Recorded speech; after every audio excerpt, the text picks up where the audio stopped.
안녕하세요. 저는 지금 신도시 아파트에 살고 있는 6살, 3살 아이들 엄마입니다.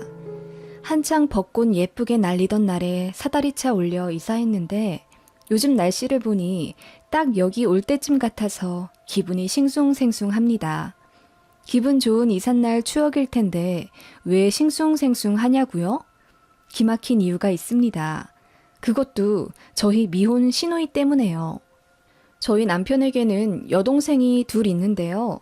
막내 신우는 좀 희귀한 국가 언어를 전공하겠다고 일찌감치 본인 진로를 정해서 아예 대학교 때부터 앞가림 잘하며 살아왔습니다. 그래서 지금도 그 나라 가서 유학 겸 돈벌이도 하고 있는데 벌써부터 웬만한 대기업 대리급으로 돈을 법니다. 워낙에 성실한 편이고 성격도 좋아서 남자들한테 인기도 많은데 아무 남자나 만나지도 않고 얼마나 현명하게 연애도 잘하는지 좌우지간 막내 신우는 걱정할 것이 하나도 없습니다. 오히려 제가 애틋하게 생각할 정도죠. 막내이면서 큰오빠 결혼한다고 거의 200만 원 정도 하는 스타일러도 선물해 줬습니다. 고마운 마음에 저도 그만큼 되돌려줬죠. 그런데 둘째 신우는 결혼식 때 입을 옷이 없다. 예쁘게 화장하고 갈 수 있게 백화점에서 화장품을 살 테니 상품권 좀 줘라. 요구사항이 좀 많은 편이 아니었습니다. 정작 그렇게 저한테 화장품 살 돈 받아가더니 예식 일주일 전에 갑자기 본인도 샵에서 화장받고 싶으니 같이 예약해달라 하더군요. 그런데 그날 양가 어머님들과 저만 예약한 상태라 자리가 없다고 했더니 징징거리면서 강남에 있는 샵에서 메이크업 받고 갈 테니 비용 좀 알아서 처리해달라 하더군요. 그게 거의 70만 원이었습니다. 어이가 없더라고요. 그럴 거면 무슨 화장품 값을 달라고 한 건지. 심지어 제 SNS를 뒤지더니 제가 들고 있는 어떤 명품 가방을 캡처해 저에게 보내며 결혼식 날 이것 좀 빌려주면 안 되겠냐고 황당한 부탁을 하더군요. 남편에게 둘째 신우 이상하니 잘 경계하란 말은 들었지만 이 정도로 안하무인할 줄은 몰랐죠. 그래서 제가 단호하게 거절했더니 그때부터 저를 엄청 싫어하는 티를 내더라고요. 그 전에는 웬만하면 잡음 내고 싶지 않아서 네 아가씨 하며 웃고 넘겼었는데 이건 뭐 도가 점점 지나치니까요. 그치만 시부모님도 좋으시고 남편도 참 좋은 사람인데다 막내 신우도 정말 제 여동생 같고 착한데 둘째 신우 하나 때문에 파혼할 수도 없는 노릇이었죠.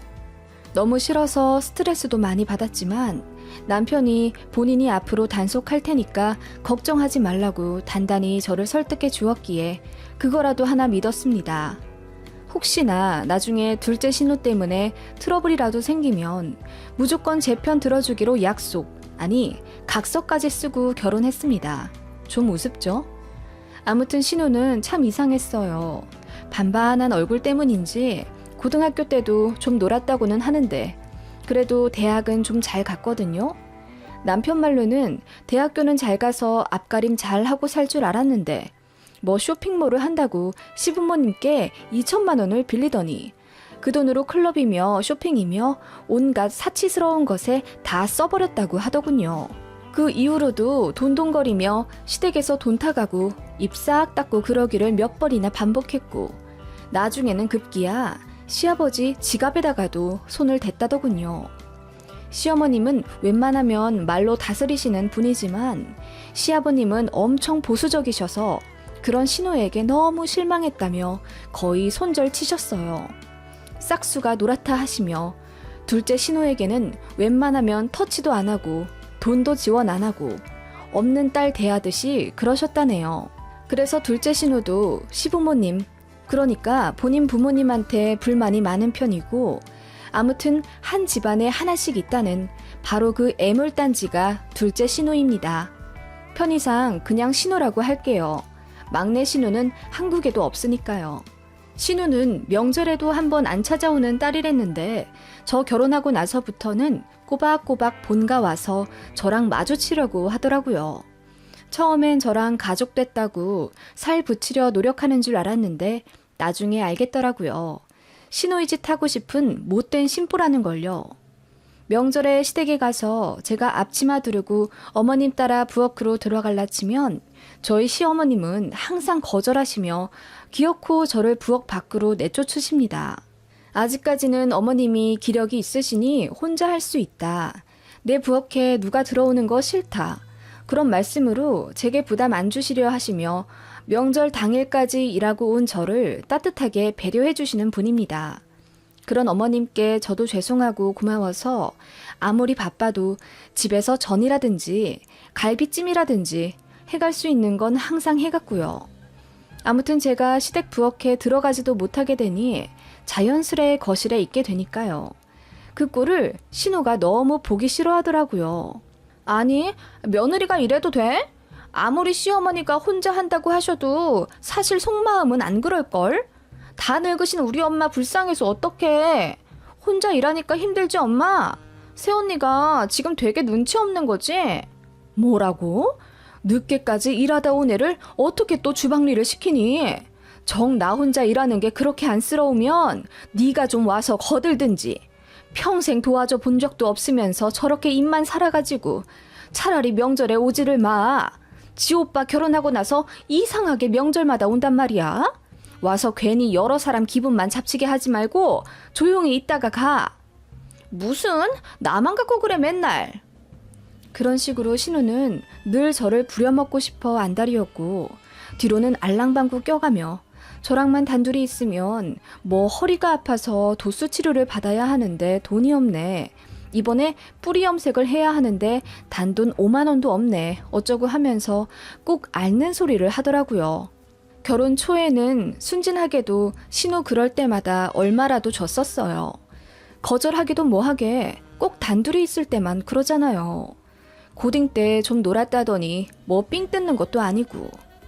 나중에 시부모님이랑 남편한테 들켜서 저까지 혼나며 다시는 신우에게 돈 쥐어주지 않기로 약속했습니다. 그 바람에 신우는 더 이상 명절에 마주칠 일도 없게 되었고 저도 제가 너무 순진하고 바보 같았다는 걸 깨닫게 되었죠. 그 일 이후로 가끔 보게 되면 저를 죽일 듯 노려보다가 눈 마주치면 휙 돌리고 그러더라고요. 그러다가 이제 제가 첫 아이 낳았을 때 첫 번째 큰 사건이 하나 터진 거죠. 첫째가 태어났을 때 양가는 거의 축제하다시피 기뻐하셨어요. 양가 첫 손주였거든요. 게다가 시아버지가 은근히 바라시던 아들 손주라 정말 너무 좋아하시더라고요. 그래서 정말 기쁜 마음으로 제 산후조리비를 시아버님께서 대주셨어요. 처음에 3주 이야기 하시면서 최고급으로 해줄 테니 좋은 데로 알아보라고 하셨는데 저는 좀 부담이 되기도 해서 그냥 병원이랑 연계된 단정하고 어느 정도 연식과 경험이 있는 중간 정도 단계의 산후조리원을 택했어요. 그리고 2주만 계약을 한다고 했죠. 그랬더니 시부모님께서 제가 돈 아낀다고 생각하신 건지 저를 더 대견해 하시며 무려 1,000만 원을 출산 축하금으로 제게 주셨습니다. 그걸로 마사지도 계약해서 잘 다니고 가방도 하나 사라고 하시며 정말 통 크게 용돈을 주셨어요. 사실 결혼할 때는 시댁에서 지원을 거의 안 받았거든요. 가지고 계시다는 땅이 안 팔리기도 했지만 뭐 저나 남편이나 맞벌이이고 둘이 남부럽지 않게 버는 터라 저희가 그냥 안 받겠다고 했죠. 그리고 요즘에야 매매로 신혼집 많이들 들어가는 추세지만 저희 결혼할 때까지만 해도 전세가 대세였어요. 그래서 전세자금 대출 조금 받아서 24평 정도 되는 깔끔한 아파트 들어가서 전세로 살고 있었죠. 아무튼 시부모님은 저희 결혼할 때 지원을 못 해주셨던 것에 많이 미안해 하셨어요. 전혀 안 그러셔도 되는데. 그리고 제가 어릴 때 할머니랑 살아서 어르신분들께 좀 살갑게 대하는 편이거든요. 그래서 저희 시부모님한테도 시댁 친정 가리지 않고 애살스럽게 잘 대해드렸더니 시부모님이 저를 많이 예뻐해 주셨습니다. 저도 고마운 마음에 더 도리하려고 노력하는 며느리였고요. 아무튼 그렇게 1,000만 원을 덥석 받자니 죄송도 하면서 참 감사하다는 마음이 들더군요. 그래서 그 중에 250만 원을 떼어 시댁 오래된 냉장고를 새 걸로 바꿔드렸습니다. 시부모님은 괜찮다 하시면서도 엄청 감동하셔선 이 얘기를 친인척 분들에게 엄청 자랑하셨답니다. 결국 그 얘기가 신우에게까지 들어갔어요. 신우는 화가 머리끝까지 나게 되었습니다. 며느리가 1,000만 원 받았다는 소리예요. 그래서 본인 본가 가서 아주 뒤집어 엎었다더군요. 내 배 아파 낳은 딸한텐 10원 한 장 안 주고는 남의 딸이 자식 좀 낳으니까 1,000만 원이나 덥석 내주는 게 말이나 돼요? 이럴 거면 나 뭐하러 낳았는데 제대로 해주는 것 하나 없으면서 왜 새언니한테만 이렇게 잘해주는데? 남들이 들으면 널 아주 뭐 천의 고아마냥 키운 줄 알겠다. 우리가 너한테 얼마나 많이 대줬었는데 기억 안 나? 몇백씩 들어간 건 셀 수도 없어. 많게는 1,000만 원, 2,000만 원씩 가져가 놓고는 그거 다 어디다 썼니? 놀러 다니고 명품 사느라 홀랑 써버리고 제대로 된 직장 하나 안 잡고 쇼핑몰로 부자가 되네 뭐네 하다가 이 모양 이 꼴 된 거 아니야? 너 정신 차리려면 수중에 돈이 한 푼도 없어야 해. 그래야 네 앞가림 제대로 하지. 아, 짜증나. 새언니 들어오고 나서 되는 게 하나도 없어. 신우는 그렇게 본인이 콩쥐라고 생각하며 제가 본인의 몫을 빼앗아가는 팥쥐 취급을 하더라고요. 그리고 제가 산후조리원에서 퇴소해서 아이와 함께 집에 오는 날 막무가내로 쳐들어와 1,000만 원에서 300만 원이라도 달라고 난동을 부리더군요. 고모로서 내복 한 장 안 사온 채로 말이에요. 신생아 앞에 두고 그렇게 돈돈거리고 싶은 건지.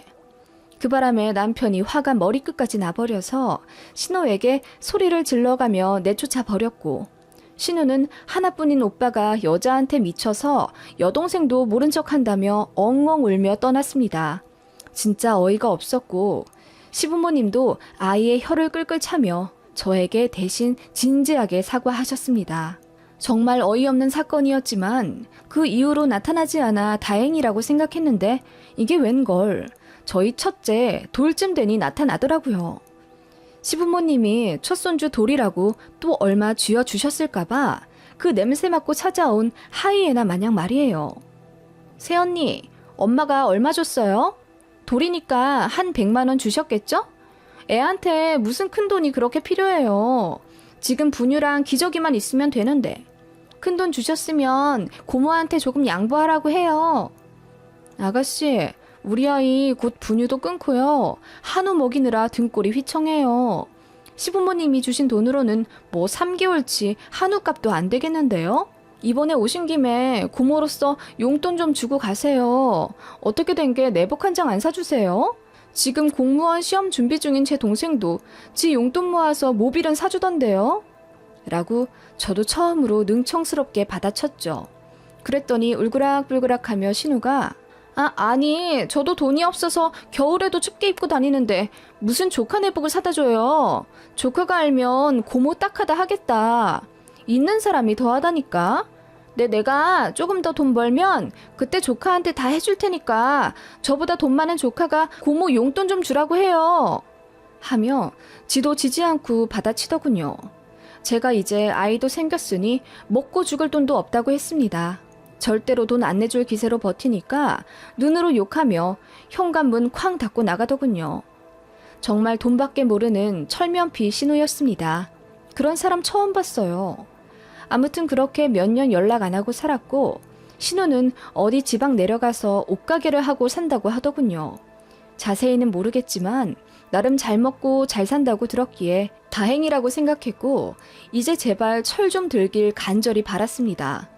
그래도 가족은 가족이니까 잘 안 되길 바라겠습니까? 무소식이 희소식이라고 생각하며 저희도 잘 살아가고 있었죠. 어느새 뱃속에 둘째 아이도 생겼을 때쯤 청약에 당첨되었습니다. 드디어 저희도 보금자리를 마련하나 싶어서 너무 기뻤고 양가에서도 진심으로 축하해 주셨어요. 저희가 먼저 말씀드린 적도 없고 또 바라지도 않았는데 친정에서 먼저 1억 보태주시고 시댁에서 땅이 이제야 정리가 되었다며 1억 5천 해주셨습니다. 이렇듯 너무나도 수월하게 내 집 마련을 할 수 있게 도와주신 양가 부모님께 저희 역시 진심으로 감사해하며 앞으로 행복하게 잘 살고 효도하며 갚아 나가겠다고 정식으로 인사드렸죠. 그런데 그 이야기가 또 어떻게 신우에게 흘러간 건지 사촌 누구랑 연락하며 지낸다던데 그 사촌한테 들은 것 같더라고요. 아무튼 신우가 몇 년 만에 나타나 왜 자기는 1억 5천 안 해주냐며 난리를 부리더군요. 시부모님도 참다 못해서 등짝을 후갈기며 이제 그만 좀 하라고 화를 내셔도 이미 눈에 아무것도 안 보이는 신우는 그 발광을 멈추지 않더라고요. 나는 자식 아니야? 왜 나한테는 안 해주냐고. 나도 1억 5천 해달라고. 야 이놈아, 부모한테 돈 맡겨놨냐? 그리고 네 오빠네는 부모한테 얼마나 잘하냐?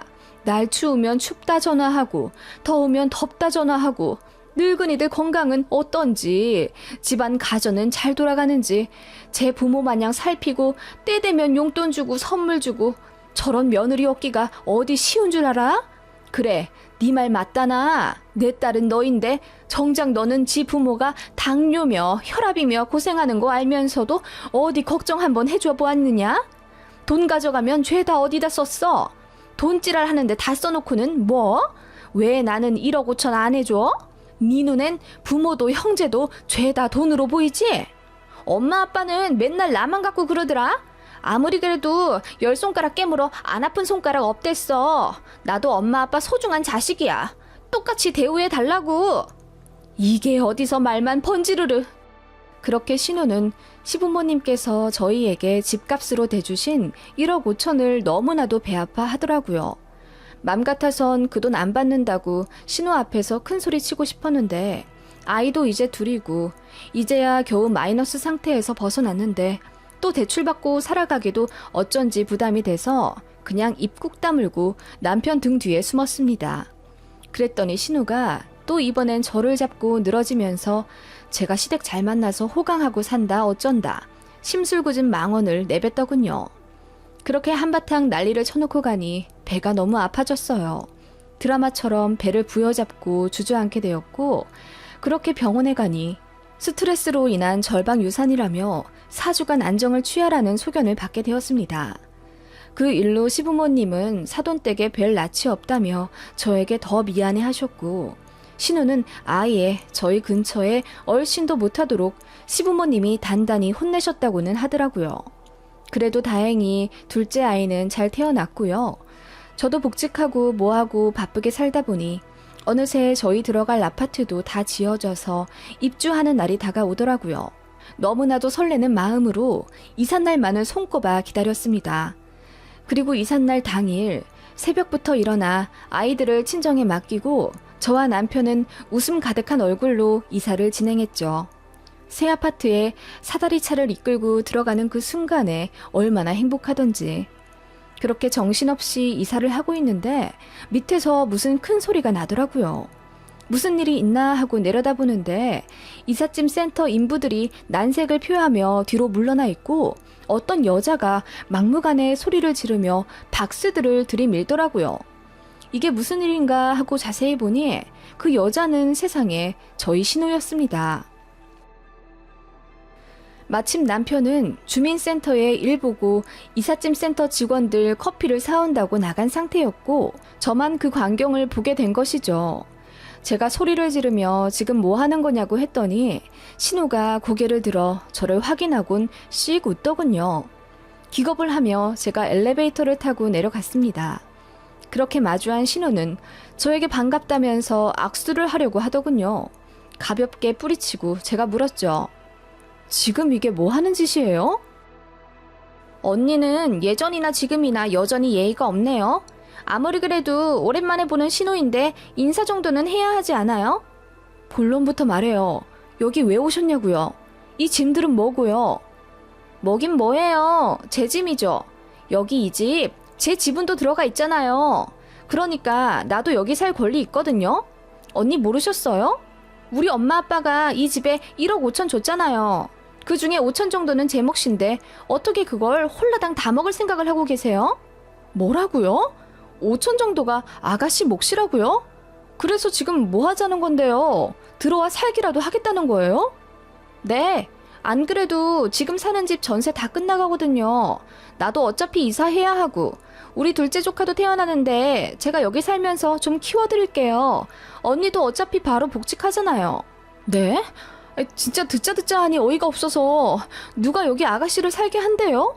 됐고 머리 아프니까 아가씨 짐 빨리 가지고 단지 떠나요. 이삿날인데 이웃들 보기 창피하니까요. 제 말에 신우가 놀란 듯 쳐다보며 피식 웃더군요. 언니 많이 컸네요. 예전엔 제가 돈 달라고 하면 아무 말 못하고 주더니. 아무튼 나야말로 됐고요. 방 한 칸 정도는 나도 쓸 권리 있으니까 언니도 억울하면 우리 엄마 아빠가 준 돈 중에 5천만 원 내놔요. 아저씨들 이 짐까지 좀 올려주세요. 추가금 나오는 건 이분한테 받으시고요. 하더니 능청스럽게 저희 이삿짐센터 직원들을 지가 막 부리더라고요. 옆에서 지켜보던 직원분들도 혀를 끌끌 차며 뭐 이런 아가씨가 다 있냐며 욕하시더군요. 제가 상황 설명했죠. 이 짐들은 절대 올리면 안 된다고. 그랬더니 신우가 이럴 줄 다 예상했다는 듯 품에서 5만 원짜리를 꺼내며 직원들에게 건네주더라고요. 무슨 일이 있어도 이 짐까지 올려주셔야 한다고. 진짜 황당해서 헛웃음이 나올 지경이었습니다. 신우는 본인 짐을 무조건 사다리차에 실어 올릴 거라고 단단히 각오를 한 상태였는지 좀처럼 물러날 기세가 아니었습니다. 저는 저희 짐만 올려달라고 요구하고 있고 신우도 강경하게 소리치며 기싸움을 하더라고요. 내가 이 집 들어가는 거 싫으면 5천만 원 달라고. 내 말 못 들었어요, 언니? 그렇게 쉬운 방법이 있는데 왜 이러고 버티고 있어? 나도 이러고 싶진 않아. 그런데 우리 엄마 아빠가 나한테만 돈을 안 주는 걸 어떡하냐고. 아가씨, 진짜 내가 경찰 부르는 꼴 보고 싶어요? 경찰이요? 불러요. 맘대로 하세요. 나는 무조건 오늘 이 집에 이사 와야겠으니까. 하며 사다리차에 급기야 본인 짐을 본인이 올리기 시작했습니다. 저는 몸싸움하며 그 집 내리려고 낑낑거리고 있었고요. 저희 아우성의 직원분들도 난감해하시며 뒤로 물러다던 차에 남편이 뒤늦게 와서 기겁하더군요. 신호에게 소리 지르며 당장 꺼지라고 하는데 신호도 악에 받쳐서는 5천만 원 안 주면 절대 안 나간다고 소리를 지르더군요. 급기야는 이런 망언을 하는 거예요. 여자 잘못 들어오면 집안에 분란이 난다던데 지금 딱 그 꼴이야. 새언니 들어오고 나서 되는 일이 없어. 새언니가 아무래도 원흉인가 봐. 천사 같은 얼굴로 시부모 삶아먹으면서 돈 빼가더니 봐봐. 이제는 본색 나와서는 나한테 나가라 경찰 부른다 어쩐다 하잖아. 새언니 마음 좀 곱게 먹어. 그때였습니다. 평생을 순하게만 살아왔던 저였는데 뚜껑이 열린다는 게 뭔지 알게 된 순간이었어요. 저도 모르게 신우의 머리채를 잡아 끌며 내팽개 쳐버렸습니다. 신우는 외마디 비명을 지르며 나뒹굴었고 저는 사다리차에서 신우짐을 던지다시피 내리며 소리쳤어요. 너 당장 안 꺼지면 나 정말 경찰 부른다. 좋은 말로 할 때 여기까지만 해라. 미쳐도 곱게 미쳐야지. 이게 똥인지 된장인지도 모르고 덤벼? 뭐라고? 인연이 미쳤나? 오빠, 새언니 좀 봐. 내가 이럴 줄 알았어. 나도 때리잖아. 오빠, 나 너무 아파. 머리카락 다 뽑힌 것 같아. 그래, 나 원래 이런 년이야. 네가 잘못 봐도 한참 잘못 본 거야. 내가 이런 년인 줄 알면서 왜 덤볐어? 다 알았다면서, 어? 제가 주먹을 들이밀며 신우를 한 대 팰 듯 으르렁거리자 신우가 놀라 까무러치며 뒷걸음질 치더군요. 언니, 왜 그래요? 무섭게. 아니, 전 그러면 5천만 원을 주면 되잖아. 5천만 원 같은 소리 하고 있네. 너한테는 5천 원도 아까워. 주는 조옥족 술 사 먹고 옷 사 입고 가방 사 쓰는 너한테 뭐하러 내가 돈을 주니? 그 돈으로 우리 애들 소고기라도 한 번 더 사 먹이지. 내가 너한테 왜 5천만 원을 줘야 하는데 너 같으면 줄 거야? 언니! 너 같으면 주겠냐고. 단돈 10,000원도 아까워서 지 조카들한테 내복 한 장 안 사준 주제. 그리고 뭐? 내가 시부모 삶아 먹으면서 돈 빼간다고? 그래, 나 그런 년이야. 몰랐니? 내가 아버님 어머님 살살 꼬드겨서 시댁 아파트며 땅이며 죄다 긁어 모아서 전부 내가 빼먹을 거야. 맞아. 사람 잘 봤네. 나 그런 무지막지한 년이거든? 오빠, 새언니 좀 봐. 대놓고 우리 집안 등골까지 빼먹겠대잖아. 남편도 당황해하면서 어찌할 바를 모르더군요.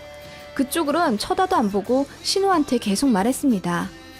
그러니까 너야말로 나한테 잘해. 네 몫으로 떨어지는 거 단돈 얼마라도 먹고 싶으면 나한테 잘하라고. 우리 아버님 어머님이 내 말을 듣지 네 말을 듣겠냐? 시부모님 삶아먹어 뼛속까지 발라먹을 건 나니까 네가 알아서 줄 잘 서고 현명하게 생각하란 말이야. 그랬더니 신우가 당황한 듯 아무 말도 못하다가 이내 엉엉 울더라고요. 그렇게 소란을 피우던 신우는 바로 콜밴 불러서 제 짐 가지고 조용히 단지 나가더라고요.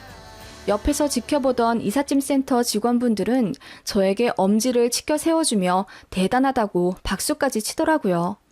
남편도 입을 다물지 못한 채 서 있다가 저더러 괜찮냐 묻는데 그제야 제가 무슨 짓을 했는지 파악이 되면서 얼굴이 화끈거리더군요. 신우는 정말 저희 집에 이사 올 생각이 아니라 5천만 원 받아내려고 한 액션이었다는 걸 저도 눈치챘어요. 그렇기에 시부모님 삶아먹어 뼛속까지 발라먹겠다는 제 말 역시 당연히 진심이 아니었죠. 아나무인한 신우에게는 센 처방이 필요했습니다. 신우는 그 길로 시부모님께 달려가 제가 그런 말을 했다고 울면서 전했다더군요. 시부모님이요? 당연히 그 말 믿지 않으셨죠. 시부모님께 저는 항상 수줍고 선하며 마음 깊은 맏며느리였으니까요.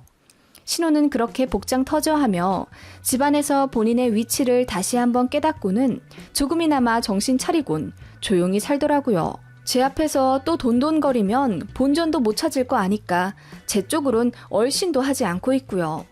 미친년한텐 미친년이 약이라더니 이성 잃고 한 행동이 신우에겐 약이었나 봅니다. 아무튼 그렇게 일은 해결이 되었고요.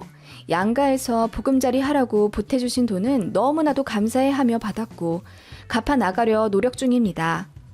시부모님도 제 부모님처럼 극진히 잘 챙겨드리고 있고요. 멀리 나가 있는 막내 신우에게도 EMS 소포로 이것저것 챙겨보내며 옳게 노릇하고 있어요. 좀 창피한 이야기이지만 그래도 그날 신우 머리채를 잡지 않았다면 두고두고 후회했겠죠?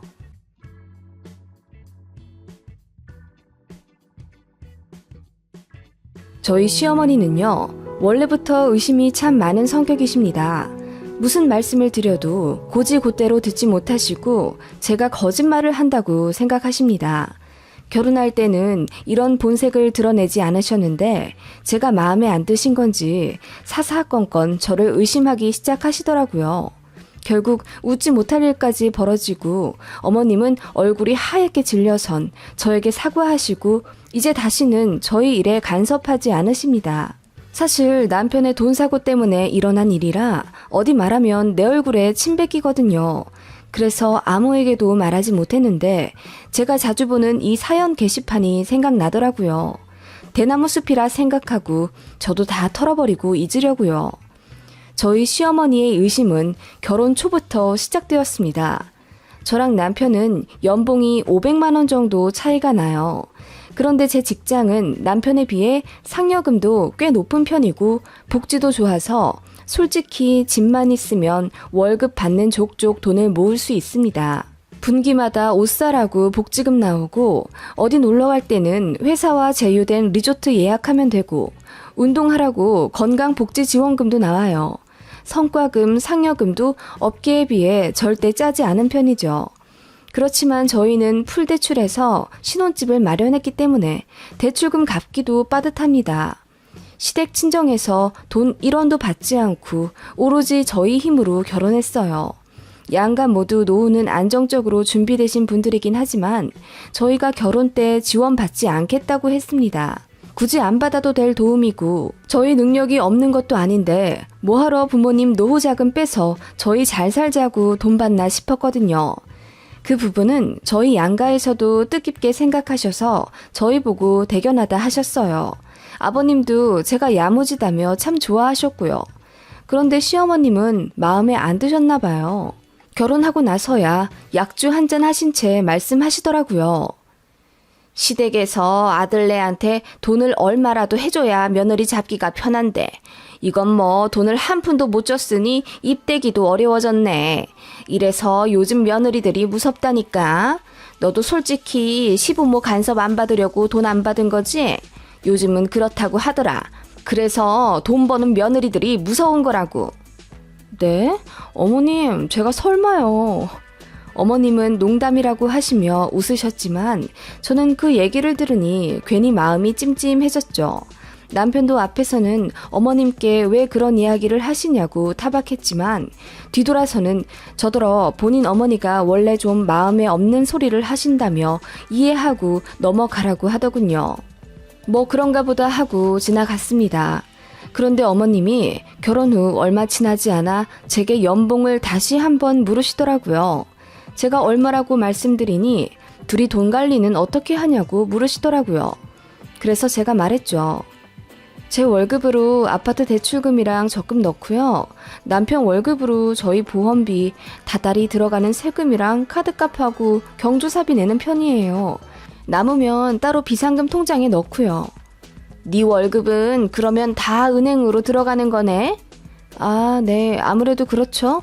그래도 제 복지카드가 있어서 뭐 따로 나갈 게 없어서 다행이에요. 그러면 너 저기 분기마다 상여금 그런 거 들어오는 거는 어떻게 하니? 아, 그거는 저희 재테크 하는 통장에 넣어요. ETF랑 연금 저축펀드 하는 게 있거든요. 뭐라고? 아유, 요즘은 뭐가 그렇게 어렵니? 아무튼 그럼 네가 버는 돈은 다 은행으로 간다는 얘기네. 이건 뭐 확인할 방법도 없고.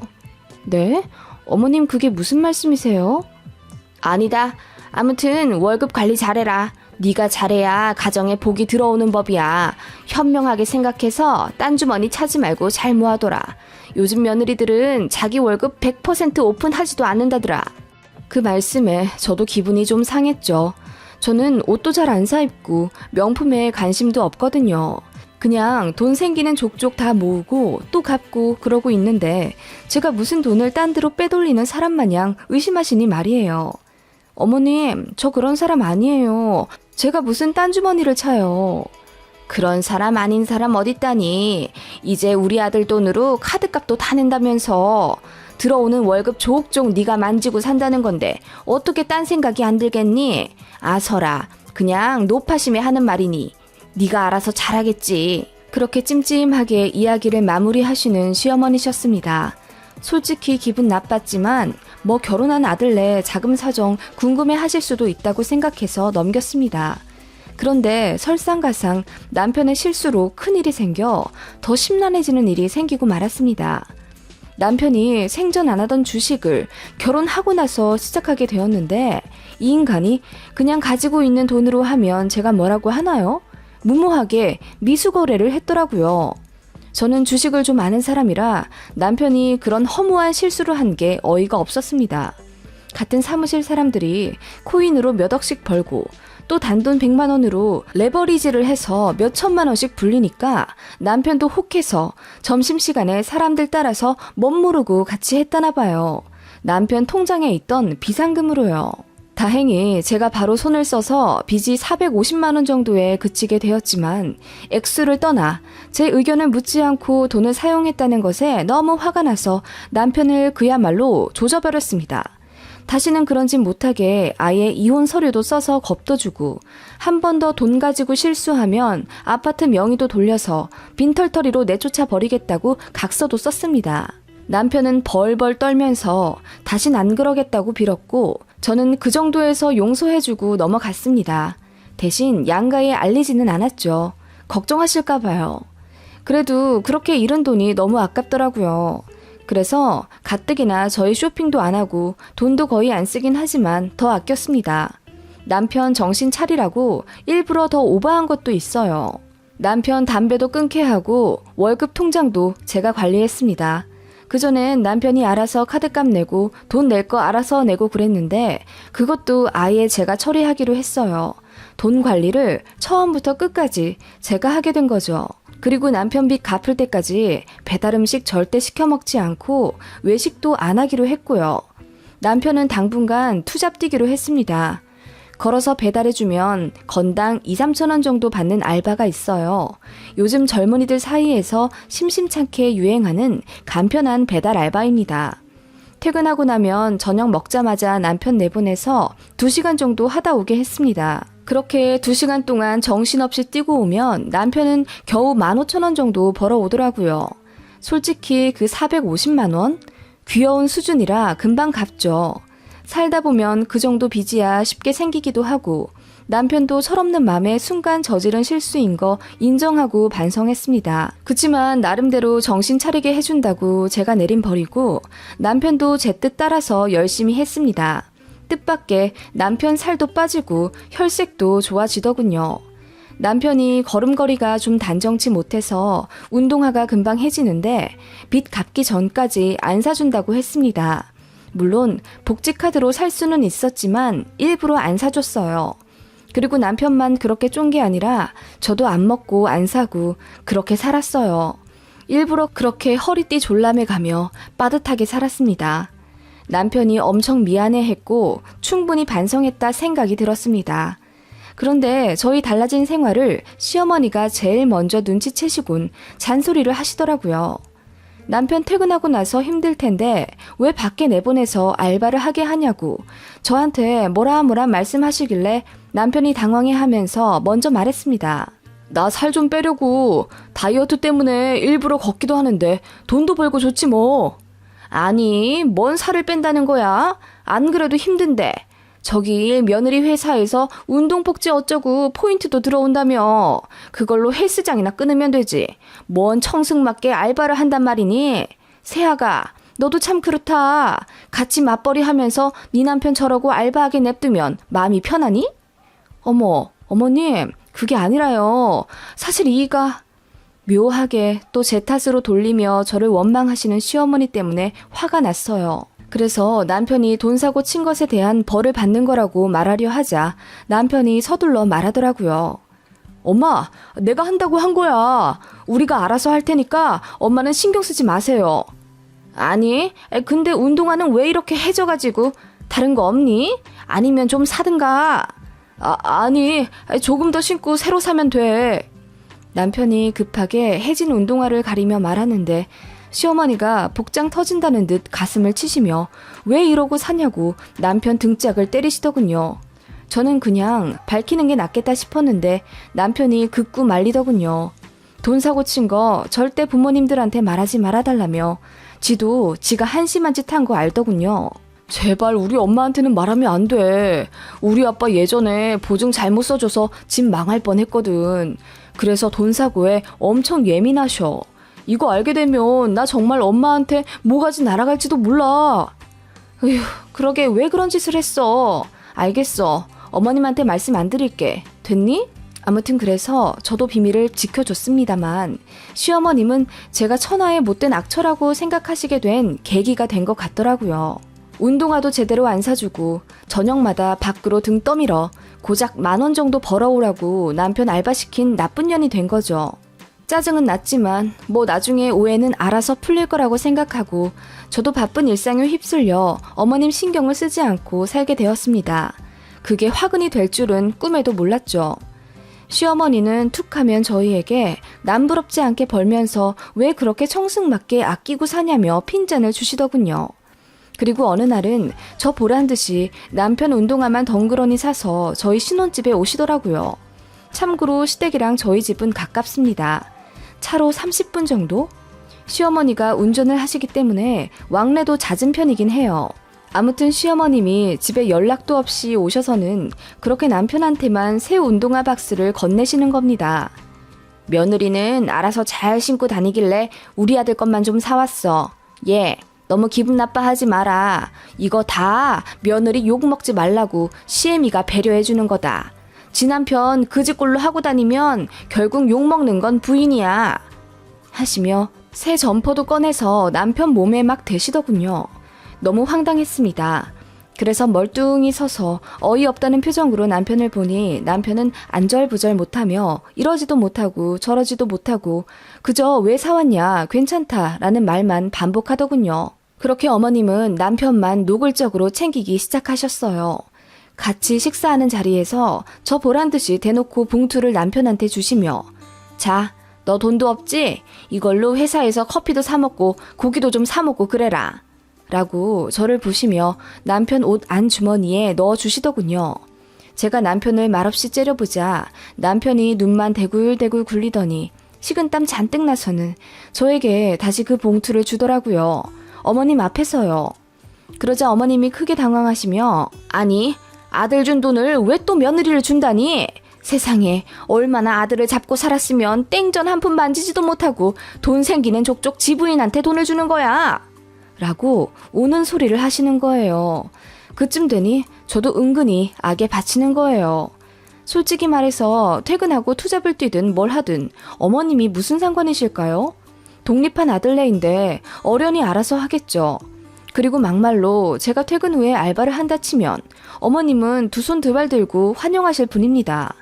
그리고 사사건건 저희 부부 돈 관리에 간섭하고 이래라 저래라 통장은 이렇게 해라 저렇게 해라 잔소리 하시니 저도 짜증이 나던 차였는데 당신 아들께서 돈 사고 친 줄도 모르고 저렇게 아들만 감싸시니 저도 화가 나지 않겠어요? 부부 일은 부부가 좀 알아서 하게 냅두시지. 제가 알아서 남편 용서하고 넘어가고 다시는 그런 허망한 짓 못하게 미리 싹을 뽑겠다는 차원에서 당분간 알바 좀 시킨 건데 어머님은 아무것도 모르고 저만 잡으시니 말이에요. 그래서 제가 어머님 앞에서 도발하듯 그 봉투를 받아 감사하다고 인사한 뒤 제 가방에 넣었더니 노발대발 하시는 겁니다. 아니 그걸 그렇게 네가 챙기니? 내가 아들 준 건데. 어머님 결혼한 부부 사이인데 네 돈 내 돈이 어딨어요. 남편 돈이 제 돈이고 제 돈이 남편 돈이죠. 그리고 남편 빚도 제 빚이고 제 빚도 남편 빚이에요. 그건 아시죠 어머님? 이라고 제가 의미심장하게 말하자 남편은 식은땀을 흘리며 연신 그 말만은 하지 말아달라며 애타게 신호를 보내더군요. 어머님은 제가 평소와 다르게 똑부러지게 말하자 더 말씀은 안 하시고 속으로 끙 하신 채 언짢으신 티를 내시더군요. 그렇게 집에 오면서 남편에게 그냥 빨리 어머님한테 말하라고 했더니 그건 또 죽어도 안 된대요. 그래서 합의를 했습니다. 어머님이 저에 대해 단단히 오해하시는 게 있으시고 저도 그로 인해 기분이 많이 나빠졌으니 남편들어 알아서 중간 역할 잘하라고. 자꾸 이렇게 대놓고 아들만 챙기는 시어머니 모습 보이면 저도 가만히 안 있겠다고. 그때는 정말 이혼 얘기 나올지도 모른다고 했더니 그제서야 고부 갈등의 심각함을 깨닫는 남편이었습니다. 남편이 곰곰 생각하더니 저에게 피해 많이 줘서 미안하다고 조만간 시어머니에게 본인 입으로 다 털어놓겠다 다짐하더군요. 그래도 그 와중에 자격지심은 안 부려서 다행이라고 생각했습니다. 자기가 잘못해놓고 더 큰 소리치는 남자들도 많잖아요. 본인이 돈 사고 친 거 잘못 인정하고 깊게 반성하니 오히려 고맙다는 생각까지 들더군요. 아무튼 그렇게 그날은 지나갔고 남편이 시어머니에게 저희 간섭하지 말라고 뭐라 부탁드린 모양이었어요. 그런데 그게 어머님께는 기폭제가 되었던 건가 봐요. 제가 남편 시켜서 그렇게 말하라고 한 줄 아셨는지 제게 따로 연락하셔서는 부부가 한 달에 용돈 각각 얼마 정도 쓰냐고 물으시더군요. 제가 말했죠. 요즘은 용돈이랄 것도 없어요. 그냥 둘 다 아끼고 잘 안 써요. 왜 그러세요? 아니 그럼 정말 우리 아들이 용돈이 없단 말이냐? 담배도 요샌 안 피우는 것 같던데 돈 없어서 못 피우는 건 아니야? 네, 요새 끊었어요. 담배 몸에 좋지도 않잖아요. 아니, 그래도 걔 그나마 스트레스 푸는 게 담배인데 그 정도는 좀 숨통을 트여줘야 하잖니. 네가 돈을 아예 안 풀어주니까 애가 돈이 없어서 그러는 거잖아. 무슨 건강을 위해서 알바를 한다, 담배를 끊는다 하는 건데. 마침내 욱하시며 소리를 지르시는 어머님이셨습니다. 저도 화가 났죠. 어머님, 담배는 백해 무익한 건데 끊으면 좋죠. 자식 담배 피우는 걸 좋아하는 부모도 있나요? 어머님 좀 놀랍네요. 스트레스가 쌓이니 하는 말 아니니. 너 때문에 아들이 저렇게 궁상맞게 사는데 내 아들 거지꼴로 사는 거 좋아하는 부모가 어디 있어? 거지꼴이라니 어머님. 정말 해도 해도 너무하시네요. 아우 듣기 싫다. 됐다. 그렇게 어머님은 일방적으로 전화를 끊으시더군요.